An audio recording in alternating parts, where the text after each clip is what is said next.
نحمدہ ونصلی ونسلم علی رسولہ الکریم، اما بعد فاعوذ باللہ من الشیطان الرجیم، بسم اللہ الرحمن الرحیم۔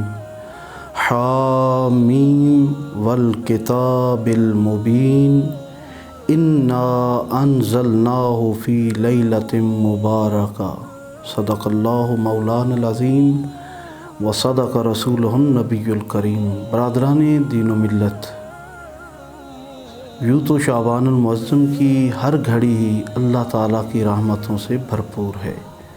نبی کریم صاحب لولاق صلی اللہ علیہ وآلہ وسلم نے جب یہ فرمایا کہ شعبان شہری و رمضان شہر اللہ، تو شعبان المعظم کی عظمتوں سے اور اس کی برکتوں سے انسان فوراً آگاہ ہو جاتا ہے۔ سیدہ ام المومنین حضرت عائشہ صدیقہ اور سیدہ ام سلمہ رضی اللہ تعالیٰ عنہما سے یہ روایت ہے کہ نبی کریم صاحب لولاق صلی اللہ علیہ وآلہ وسلم رمضان المبارک کے فرض روزوں کے علاوہ جس ماہ مقدس میں سب سے زیادہ روزے رکھتے تھے وہ شعبان المعظم کا مہینہ تھا۔ اور اس کو حضور نے اپنا مہینہ کیوں فرمایا؟ کیونکہ اس میں ایک تو مولا حسین کی ولادت ہے اور اس کے ساتھ ساتھ بہت سارے ائمہ طاہرین اور اہل بیت اطہار کے مقدس ذوات اس ماہ مقدس کے اندر اس دنیا میں تشریف لائے۔ امام عالی مقام امام حسین پاک کا اس مولود ہے، ولادت ہے اس ماہ مقدس میں، اور آپ کی پیدائش حضور کے لیے ہزاروں خوشیاں لے کر آئی۔ لیکن اس ماہ مقدس کی جو 15ویں شب ہے، یہ شب بڑی عام ہے۔ آپ دیکھیے کہ صحیح ترمذی میں باقاعدہ امام ترمذی نے ایک باب قائم کیا ہے، ما جاء فی نصف شعبان، کہ شعبان کی 15ویں کے بارے میں جو کچھ احادیث طیبہ میں آقا کریم صلی اللہ علیہ وآلہ وسلم نے فرمایا اس کا بیان۔ تو اس کا مطلب ہے کہ یہ بڑی عام ہے، جس کے لیے ائمہ حدیث نے عنوانات قائم کیے ہیں۔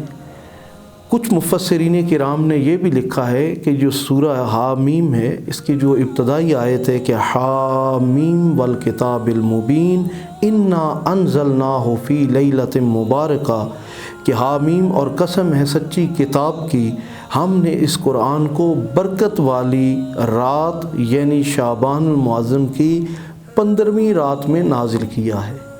مطلب بعض علماء نے یہ لکھا، مفسرین نے، کہ اس سے مراد لیلۃ المبارکہ سے مراد 15ویں شعبان ہے۔ نبی کریم صاحب لولاق صلی اللہ علیہ وآلہ وسلم اس رات کو خصوصی عبادات کا اہتمام فرمایا کرتے تھے۔ ام المومنین سیدہ عائشہ صدیقہ رضی اللہ عنہ فرماتی ہیں کہ جب 15ویں شعبان کی رات نبی کریم صاحب لولاق صلی اللہ علیہ وآلہ وسلم کو جب میں نے محسوس نہ کیا تو میں آپ کی تلاش کے لیے اٹھی۔ رات کی تاریکی میں نبی کریم صاحب لولاق حالت قیام میں تھے، اور جب میں نے اپنے ہاتھ حضور کے قدموں پہ لگائے تو نبی کریم صاحب لولاق کے قدم مبارک اور پنڈلیاں مبارک سوج چکی تھی، مطلب مسلسل حالت قیام میں تھے۔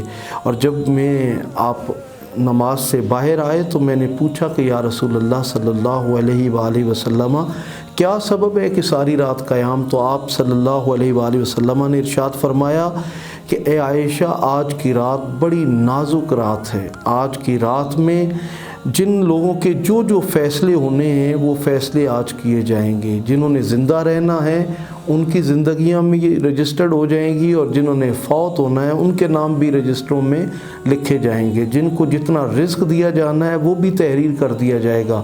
اور میری خواہش ہے کہ جب میرا رجسٹر 1 سال کا بند کیا جا رہا ہو تو بھی میں اللہ کی بارگاہ میں حاضر ہوں، اور جب میرا نیا رجسٹر کھلے تب بھی میں اللہ کی بارگاہ میں حاضر ہوں۔ گویا یہ رات نبی کریم صاحب لولاق صلی اللہ علیہ وآلہ وسلم کے حکم کے مطابق بڑی ہی نازک رات ہے۔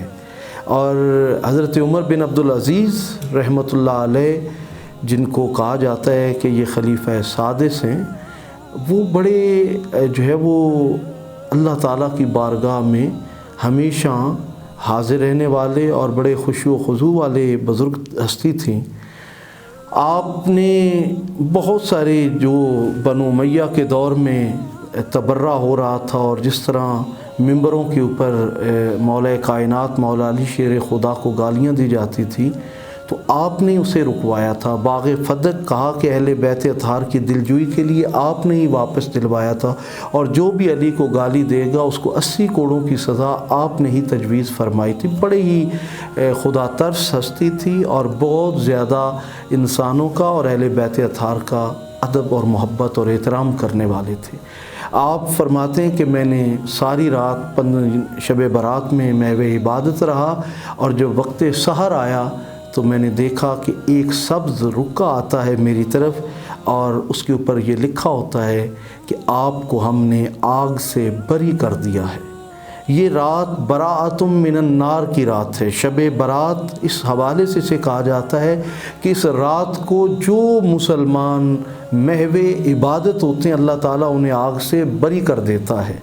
کتنی عجیب بات ہے کہ آج یہ امت نمرود کی سنت کو ادا کرتے ہوئے، نمرود کے طریقے پر چلتے ہوئے آگ سے کھیلتی ہے اور آگ کو آسمانوں کی طرف پھینک رہی ہے۔ کیا ہی اچھا ہوتا کہ ہم اپنے بچوں کو بتاتے کہ بیٹا شب برات بڑی نازک رات ہے، اس میں تمام انسانی زندگی کے اہم ترین نازک ترین فیصلے ہوتے ہیں۔ اس رات میں ہمیں اللہ کی بارگاہ میں حاضر ہونا چاہیے، اور جو بھی اللہ کی بارگاہ میں حاضر ہوتا ہے پروردگار ارض و سما اسے نجات عطا فرماتا ہے۔ کس سے؟ آگ سے نجات عطا فرماتا ہے۔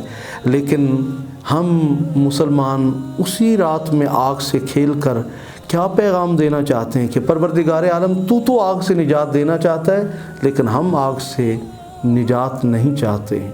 نبی کریم صاحب الاولاق صلی اللہ علیہ وآلہ وسلم کا فرمان ہے کہ اللہ تعالیٰ اس رات میں قرب آسمان پہ تشریف لاتا ہے اپنی شان کے مطابق، اور ہر اس شخص کی بخشش فرما دیتا ہے کہ جو اس رات میں محو عبادت ہوتا ہے، سوائے اس شخص کے جو اللہ کے ساتھ شرک کرتا ہو اور اس کے جس کے دل میں کینہ ہو، یعنی مسلمانوں یا انسانوں کے خلاف دل میں اس نے کینہ پالا ہوا ہو، پھر رشتہ داروں کے ساتھ قطع تعلقی کرنے والا، اور چوتھا بدکار مرد یا عورت کا اس کے علاوہ ہر مسلمان کی بخشش ہو جاتی ہے جو شب برات میں اللہ کی بارگاہ میں عبادت کرتا ہے۔ تو AQTV کی وساطت سے آج تمام امت مسلمہ کے لیے جو پیغام ہے کہ شب برات کو اس طرح گزاریے، شاید یہ ہماری زندگی کی آخری شب برات ہو، جہاں قبیلہ بنی کلب کی بکریوں کے بالوں سے بھی زیادہ گناہ گاروں کی پروردگار عالم اس رات میں بخشش فرما رہا ہے، تو ہمیں بھی اس صف میں شامل ہونا چاہیے۔ آئیے پروردگار ارض و سما کی بارگاہ میں شب برات پر اپنی عاجزی انکساری پیدا کریں، اور اس رات کو شب توبہ کے نام سے منائیں، پچھلے گناہوں سے معافی اور اگلے جو ہے وہ زندگی کے اندر نیک اعمال شروع کریں۔ حضور کا فرمان ہے التائب من الذنب کمن لا ذنب لہ، گناہ سے توبہ کرنے والا ایسا ہے جیسا اس نے گناہ کیا ہی نہیں۔ اور قرآن کہتا ہے توبوا الی اللہ توبۃ نصوحا، اے ایمان والوں لوٹو اپنے رب کی بارگاہ میں، کرو توبہ اپنے رب کی بارگاہ میں، پکی سچی توبہ۔ اللہ ہمیں اپنے گناہوں سے اس شب برات میں سچی توبہ کی توفیق عطا فرمائے۔ بہت شکریہ۔